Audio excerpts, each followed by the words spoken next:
Hey everyone, this is Derrick Broze with the Conscious Resistance Network, and welcome to episode number 4 of the A Man of My Word podcast, based on my brand new memoir, A Man of My Word, which you can find at amanofmyword.com.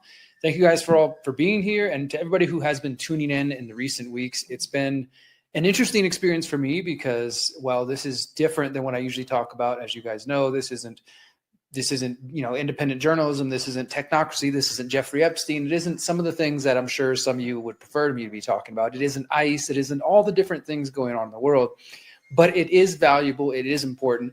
And the comments I'm seeing from you guys and the emails I'm receiving from you and the messages I'm receiving from you show me that you guys do care and that you are interested in having discussions around addiction, around healing trauma, around the prison system, around the drug war, around mental health, all the different topics that we've touched on over the last few weeks.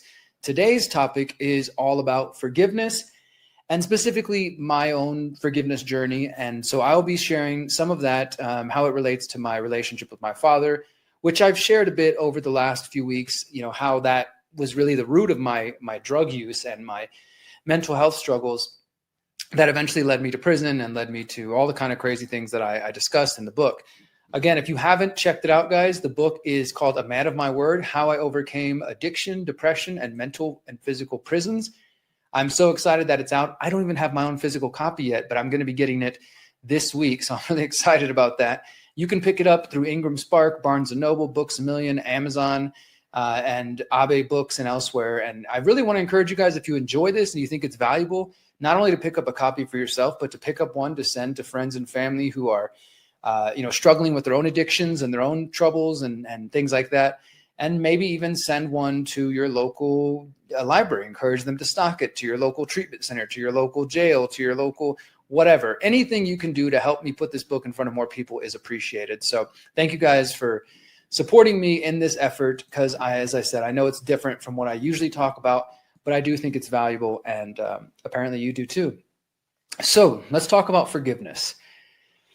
First, let's talk about why forgiveness was necessary in my life. And again, as in previous weeks, I will do my best to avoid repeating myself and telling the story over and over. So if you don't know my story of getting addicted to drugs, go back to episode 1. If you don't know my mental health struggles, go to episode 2. If you haven't heard me talk about my experience within the prison system, go to episode 3. So today we're mainly going to focus on specifically my experience with my father. And I talked a bit about this when it came to the prison system, because I have very early memories of visiting the prisons and the jails to visit my father since 5-6 years old. And, there was a lot of confusion around that, of not knowing what the heck was going on.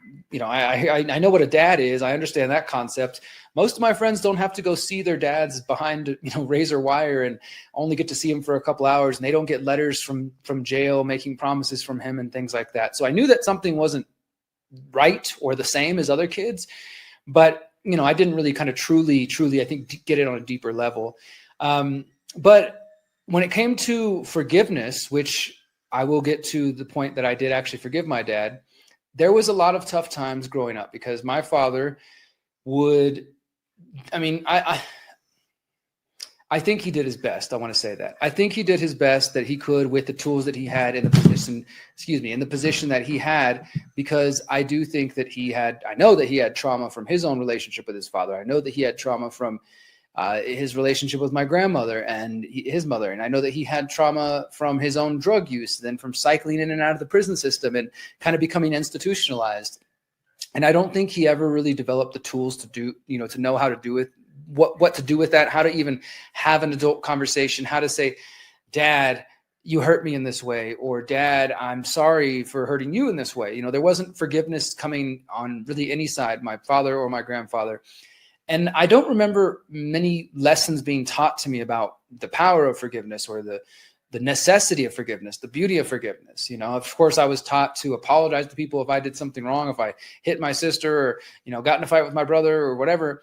I was told to apologize, but not in this deeper sense of understanding why forgiveness really matters and why it's good for your spirit, good for your soul.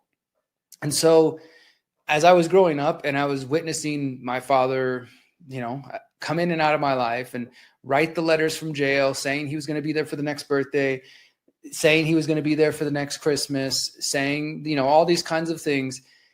It just all stacked up one on top of the other of me not only kind of losing faith in humanity, losing faith in my father, but I think the idea of forgiveness, it just didn't even exist. It was just like, this guy keeps hurting me.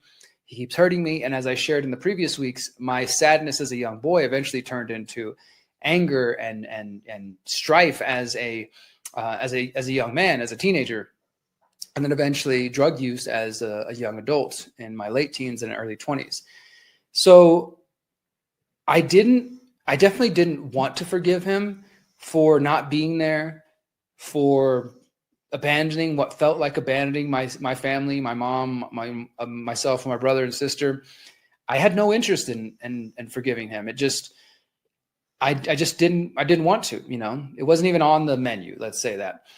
Because first I was an angry kid. No, first I was a sad kid. Then I was an angry kid. And the idea of forgiving somebody who'd screwed me over, nah, fuck that. I'm going to just, keep that guy out of my life. I'm going to, as I talked about in episode 2, I'm going to put this sort of dark side, this shell around me to protect myself and protect my feelings. So I allowed my anger to kind of become my shield. And I pretended like I was, I was stronger by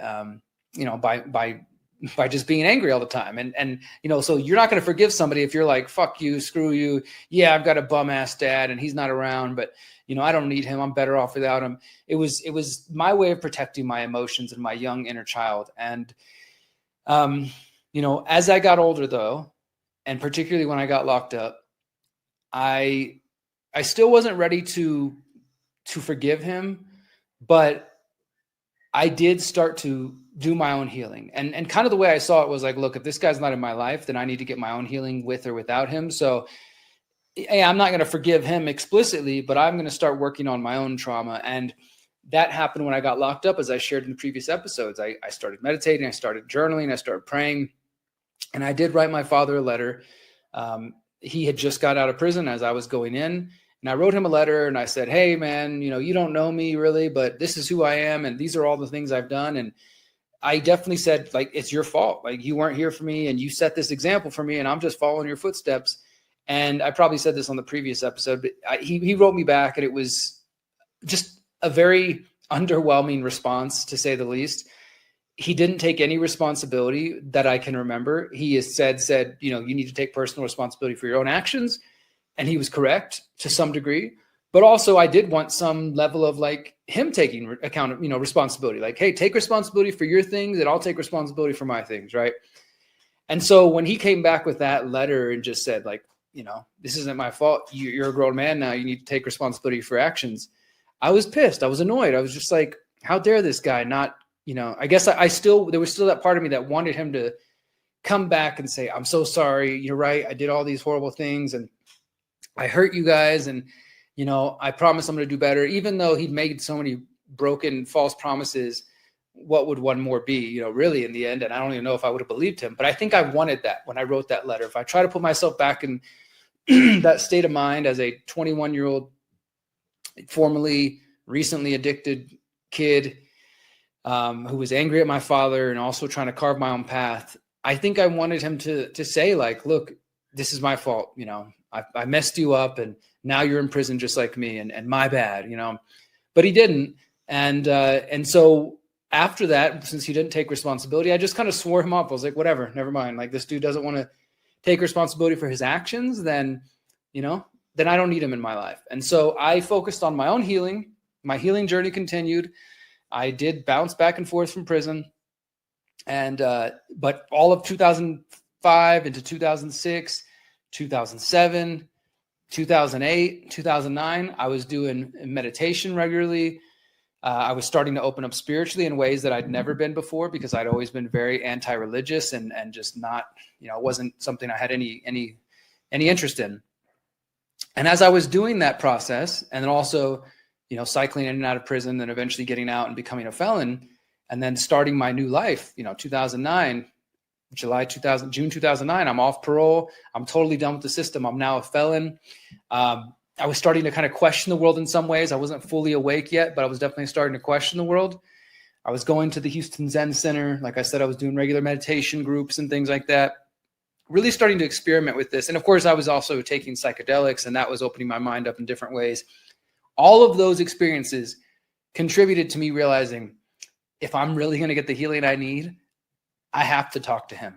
I have to address him at some point, because so much of my trauma, my pain, comes from him and comes from that relationship. So even though I didn't necessarily want to, I started to open up to the idea of talking to him. And I don't think I really did speak to him from probably when I wrote that letter in 2006, early 2006, and he came back and didn't take any responsibility until, I mean, I really don't have a lot of memories of him there. The only memory I do have of when I saw him would have been 2013. And this is basically the end of the book. And so I'm kind of giving away a little bit of the book, here, but I think it's important, and I want you guys to understand it.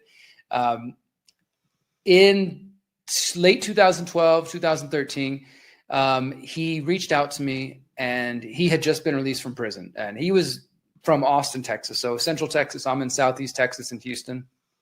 And I was also, really stepping into my own. I was moving into the city, like from, the West Side into downtown. I was starting to get into activism. Again, this is where the book ends. The book doesn't tell any of my activism. It just kind of tells the very beginning, like getting into 9/11 Truth and sort of discovering Ron Paul and stuff like that. And so I've been a couple of years into my activism. I'm living downtown. I'm biking all over the place. I've created my own life. I'm at this point. So I would have been almost 30. So in my late 20s at this point, and 28, 29. And I'm just been doing activism for a couple of years now. I'm loving my life. Things are going great. And he reaches out. He had just been released from prison, and he decided that he wanted to get released to Houston. Again, I said he wasn't from Houston. He was from Austin, 3 hours away. But instead of being released back to Austin, where he probably would have gone to live with my granny, his mom, and done his usual routine, he specifically requested to be released to a halfway house in Houston. And he made it known. I can't remember if he reached out to me somehow or through one of my aunts or my mom or something like that.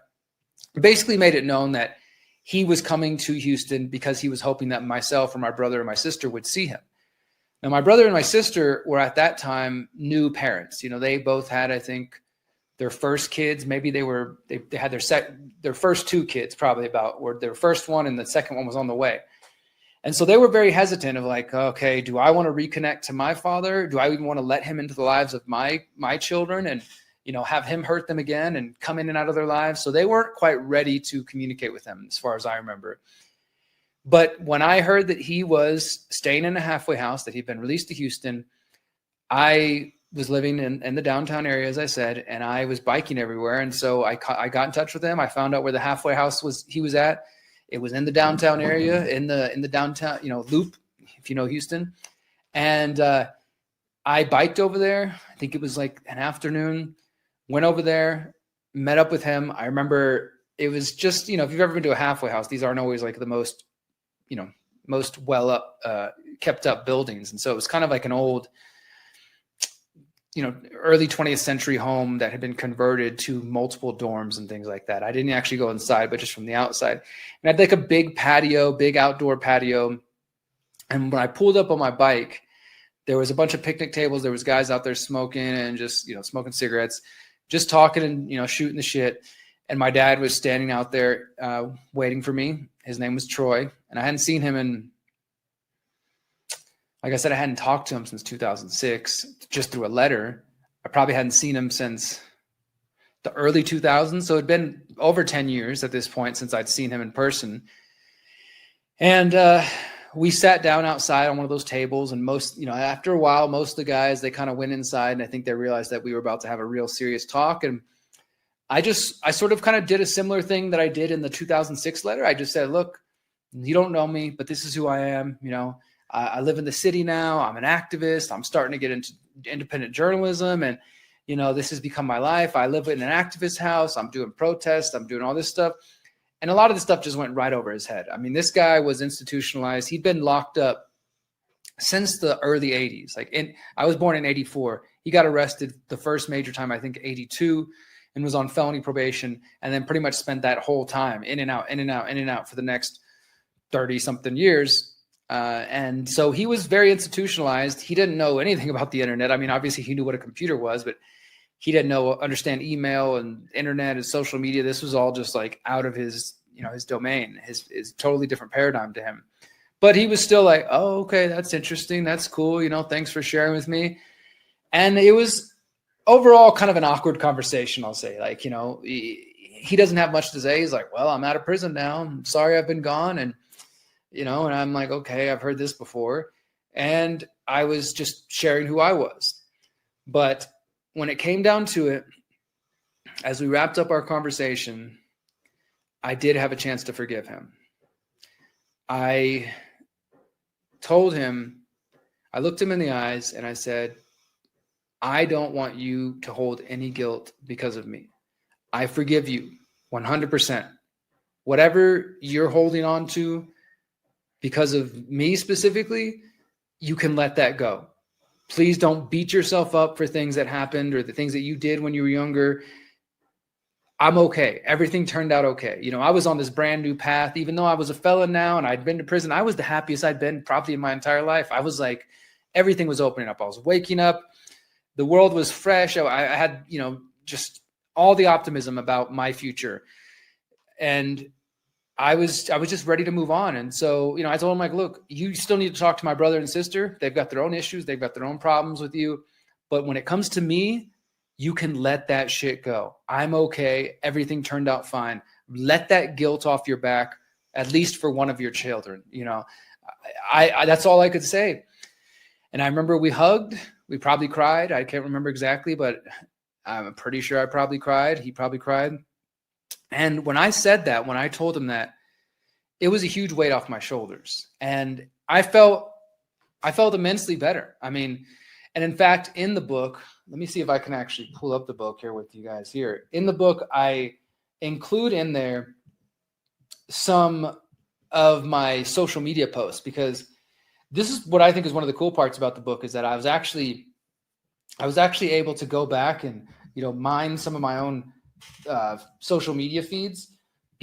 So, I mean, because I started posting on Facebook in like 2009. And I posted a lot of my thoughts and things like that. And so I was able to go back and find some of those old posts and then include them in the book. So that includes a post I made on Facebook on October 12th, 2012. I said, I have not seen my real dad in about 15 years. He's been in prison most of my life. Recently, I found out he's been transferred to a facility in downtown on Preston Street. This is kind of odd because he's not in Houston. He's not from Houston. I take it as a sign. I've been working hard to deal with the pain, mistrust, etc. that comes from this subject. I want to work hard at being a better person and never passing down any more pain to others. I want to love freely without mistrust. I want to be a man of my word. These are all the things I have struggled with that are related to our lack of relationship. I am sending him a letter in hopes to be added to his visitor list. I'm ready to let go of this. I want to be free. I want him to see who I've become. I want to tell him I forgive him. I want to move on. I'm ready to do this. Thanks for the support. So that was October 12th. 10 days later, I did go visit him. And I'm not going to, read the whole book here, but I did meet him October 22nd, 7 p.m. And I rode up my bike and I tell the whole story there as I just did. And we talked. And then after that, later that night, I posted on Facebook. He told me, one of the things I do remember is he said, I'm proud of you. I see the man that you're becoming. And again, I told him, I need you to know I forgive you completely. And then I made it by, I was with him. I don't even know how long I was with him talking, but I made it back home. And that night or that morning, actually at 1:38 a.m., I posted on Facebook, I talked to my birth father for the first time in 15 years tonight. I don't know what will come with it, but it was incredible to say, I forgive you. I'm not angry. I only want to encourage him. Thanks for everyone who is keeping me in their thoughts, prayers, and meditations. I appreciate it. This is a huge step for me to begin moving forward and growing as a person. So, yeah, That was, I mean, I love that I was able to find these old social media posts because it really gives you like, that's exactly where my mind was. I don't even have to try to remember. I posted, that's one of the beauty of social media and being a person that posts their thoughts. And that's, to me, the power of forgiveness. As I said there, I need this. I want to let go. I need this for my growth. It's a huge step for me to begin moving forward. And what did I say before that? I wanted, telling people like, look, I'm going to go see him. I know that this is important for me and this is going to be a part of my growth. These are all the things I've been struggling with that are related to our lack of relationship. I'm ready to let go of this. I want to be free. I want him to see who I've become. I want to tell him I forgive him. I want to move on. I'm ready to do this. So you have to understand, my friends, if you right now, in fact, let me just give you a moment of brief silence to reflect on. You probably, if you have somebody in your life that you need to forgive, you probably already have been thinking about this person as I've been speaking. But if you haven't yet, just start to contemplate and think, who in your life do you think you need to forgive? And I mean somebody who's wronged you. And I know that there's going to be people who say, Derrick, yeah, fuck that. My mom hurt me. My father did this. Somebody cheated on me. Somebody lied to me. Somebody physically abused me. And look, I'm not here to tell you when or how to forgive them. And you can decide if you don't want to forgive them, of course. Forgiving them doesn't mean forgetting. And I know that's kind of a cliche, like I can forgive, but I don't forget. That's true. I didn't necessarily forget everything my father, did, his absences and his lies and all this sort of thing. But my forgiving of him wasn't for him. It was for me. As I said in those statuses, I needed to heal. I needed to be able to grow. I had to let go of that weight that was just weighing me down, like truly like holding me back. And I was starting to grow as a person. I was starting to wake up to, conspiracies in government, but I was also starting to wake up and heal spiritually. And I could tell that, look, if I really want to keep growing, if I really want to get to that next level of empowerment, I have to forgive this guy. And it wasn't a forgiveness that was based on maybe he's going to keep his word this time. Maybe he's never going to get out of, go to jail again and he's going to stay free. And then we can, of course, that part of me, that inner child had that dream that maybe we'll have a relationship now for the first time ever. We can come together and we can, even if our family can't be together, we can have some kind of relationship, some kind of father-son thing, because I missed it. I missed out on that. When I hear friends, even as an adult, talk about the relationship with their dad, I have no understanding of that. I have a stepdad in my life who I'm grateful for. And that's kind of cool. He was very much there for us as kids financially and other ways. I know he has love for me, but we never connected on a deeper level, not the way that I think I was looking for from my father. And that's not his fault. We're just different people emotionally. And I have another stepdad, the stepdad I grew up with. My mom and him got divorced when I was turning 18. My mom remarried later and she's with another man she's been with for 20 years now. And so he's my stepdad, and I don't call him dad or anything like that, but I love the dude and he's cool. And we have a nice, fun, relationship, but I don't go to him for advice. I don't go, the things that I think that I've seen in Hollywood movies or that I've heard people tell me they do with their dad. I don't have that figure in my life, and I've never had that. And so there was a part of me that hoped that maybe my birth father could get his shit together and we could have some kind of relationship. But when I was forgiving him, it wasn't based on that. This wasn't a contingent, conditional forgiveness. This was, I'm going to forgive you. And even if you do the same thing again and you go back to prison and you waste away the rest of your life, or you tell me that you're going to change your life and you don't, it doesn't matter. I will be okay. It might hurt, but I've forgiven you and I'm letting that go. So just remember that as you're thinking of somebody in your life that you might want to forgive or that you think, has done you wrong, the forgiveness is not about them. It's for you, my friend. It is for you to heal, because letting go of forgiveness, you have to forgive those who've wronged you because it's only holding you back. Truly, it's only holding you back. So that was my big moment of being able to go face to face with my dad after having all this trauma from him and then being able to forgive him. And unfortunately, he died of a drug overdose in 2018, in June 2018. So I saw him that October 2018. I think I saw him a handful of times after that. I can think of 2 or 3 other times I saw him after that. And he died of a drug overdose in June 2018. He wasn't able to overcome his trauma and to get whatever he was looking for. And when he died, obviously it hurt. I didn't think it would hurt because I'd kind of always been expecting it my whole life that one day this guy's either going to be dead or he's just going to spend the rest of his life in prison. But it did hurt. It did hurt.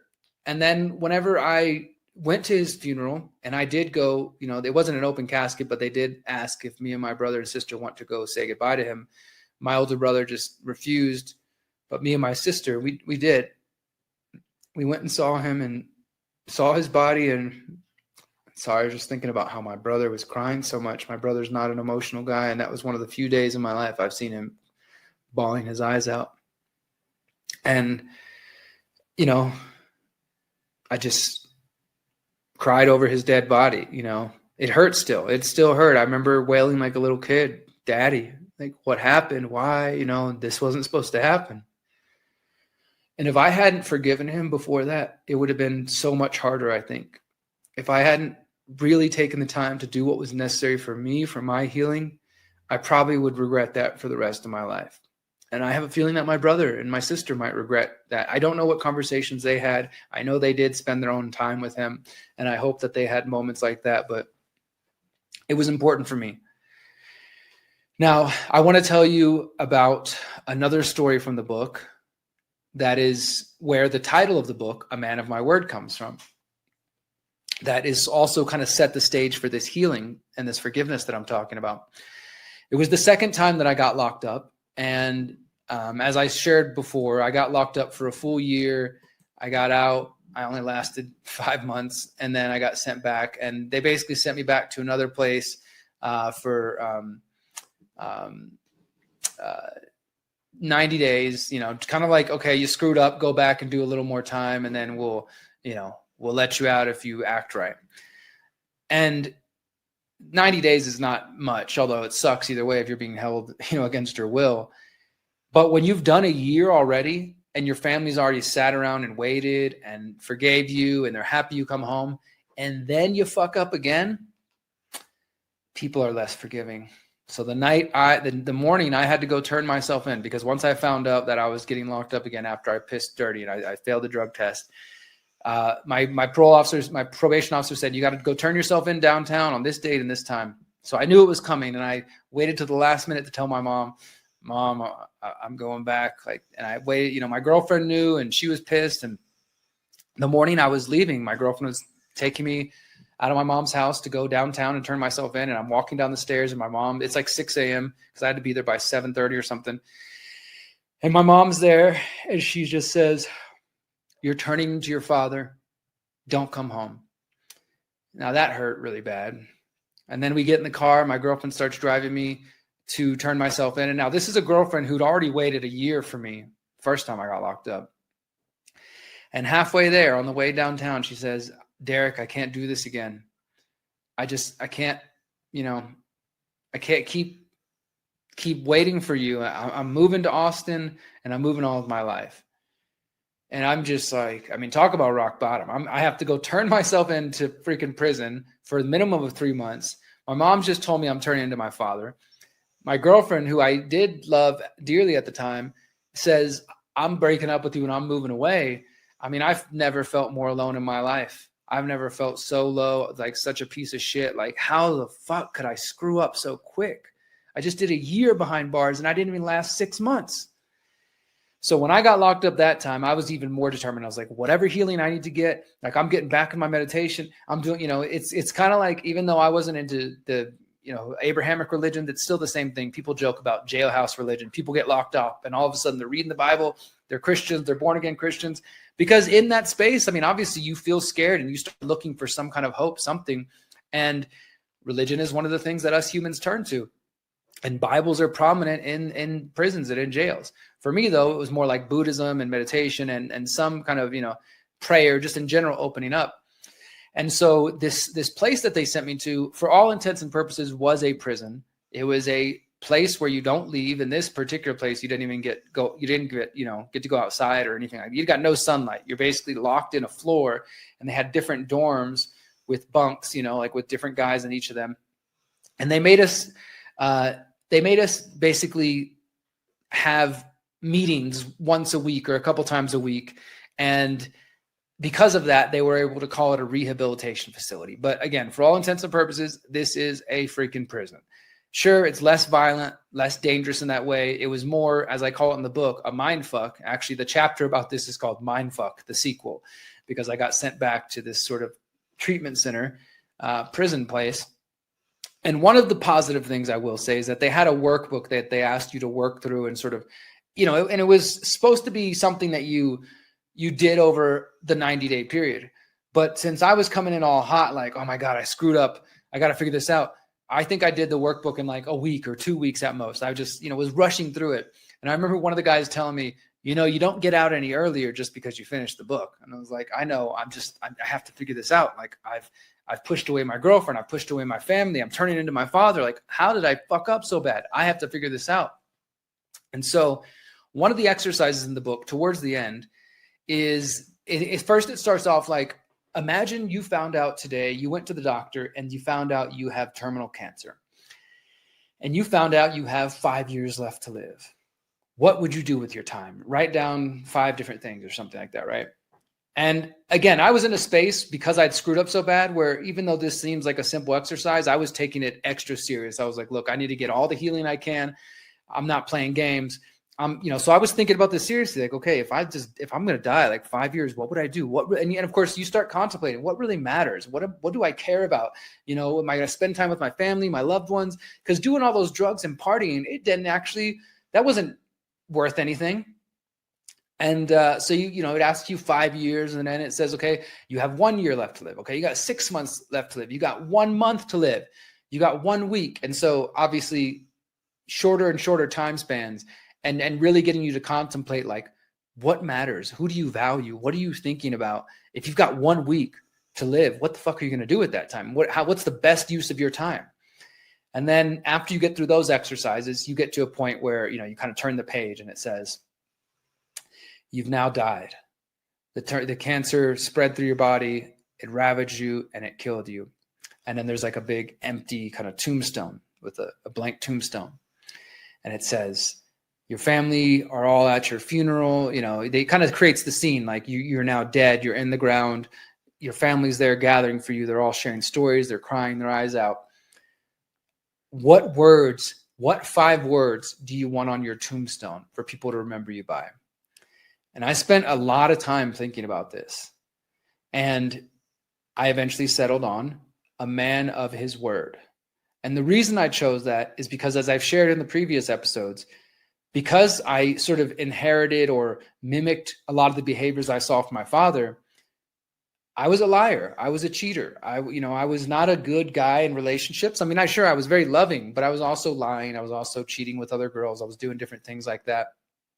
And I hurt a lot of people, just by kind of being careless with their feelings and things like that. And so not only did I eventually in 2013 have to forgive my father, at this point in 2007, when I'm locked back up, all I could think about was, if I can stop being a liar, if I can stop being a cheater, and I can become a man of my word, I will have accomplished something. Because I knew that I had hurt so many people. I also knew that I'd made promises to my mom that I wasn't going to go back and use drugs and I wasn't going to get locked up. And here I am, right? So I had to not only forgive my father in 2013, but starting in 2007, and it wasn't like, overnight, snap my fingers and I forgive myself, but it was an ongoing journey of like, I have to forgive myself too, because I recognized I'd hurt some people.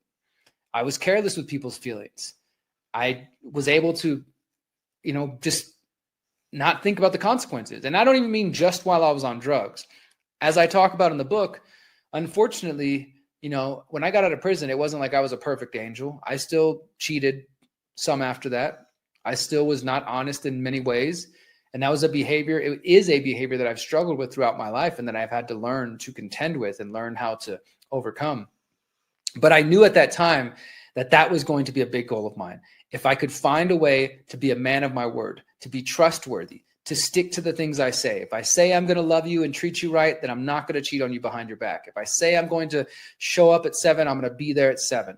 If I tell my mom I'm going to, follow through on something, I'm going to follow through on it. If I tell myself I'm not going to self-sabotage and keep being the architect of my own pain, that I'm not going to do those things.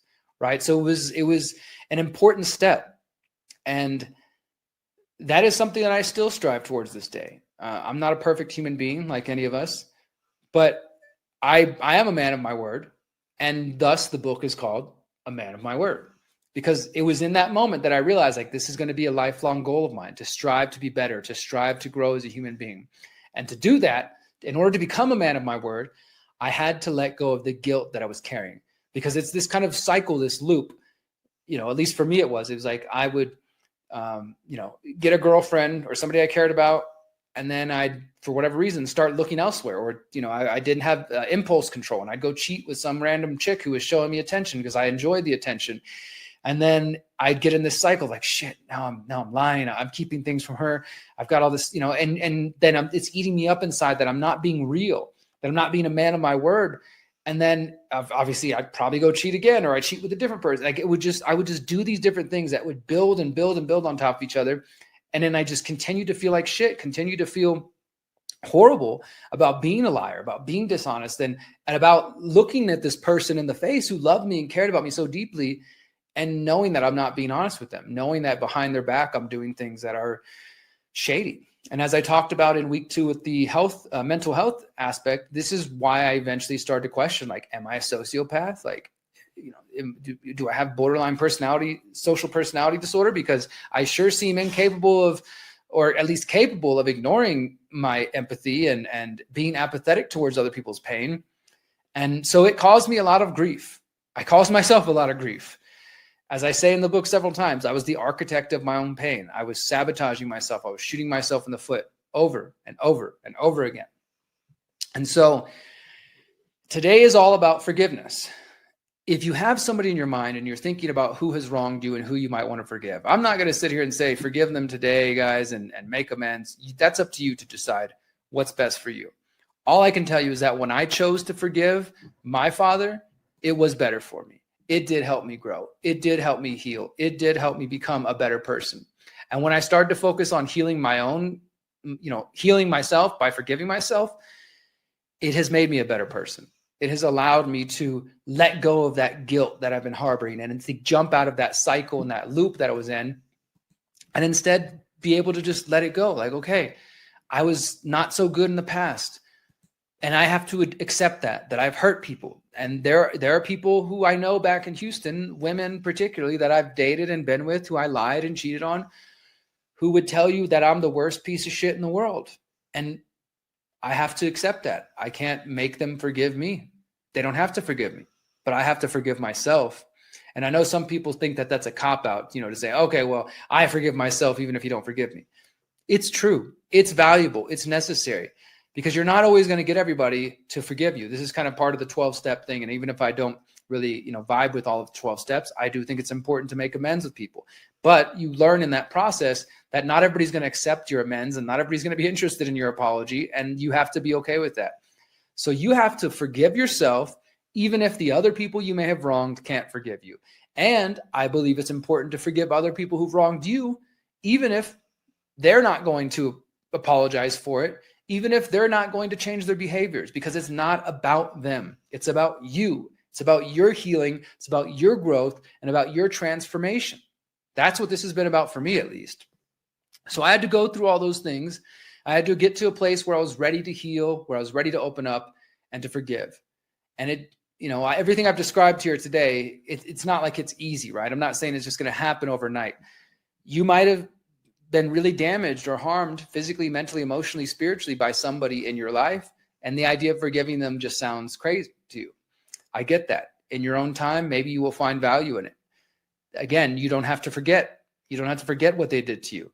But I think it would probably heal you and open up some space in your heart that you probably need if you're able to let it go. If you're able to find a way to come to peace with it and say, you know what, this happened to me. This person did this to me, or they allowed this to happen, or whatever the case may be. And I'm never really going to let that go fully and forget that they did that, because it's a part of me, but I'm going to forgive them. I'm going to let it go in the sense that I'm not going to just hold hate in my heart forever about this person. When their name comes up or when I think about them, just, feel my blood boil and my blood temperature rise and all that stuff, because you're only hurting yourself in that sense, my friends. So to me, forgiveness is key. And I hope that, this has been useful, this conversation today. This is a little shorter of a podcast this week. We usually been going for an hour, but I think I've said everything I want to say. So I want to remind you guys again, the book is A Man of My Word, How I Overcame Addiction, Depression, and Mental and Physical Prisons. You can go to amanofmyword.com to learn more and pick it up there.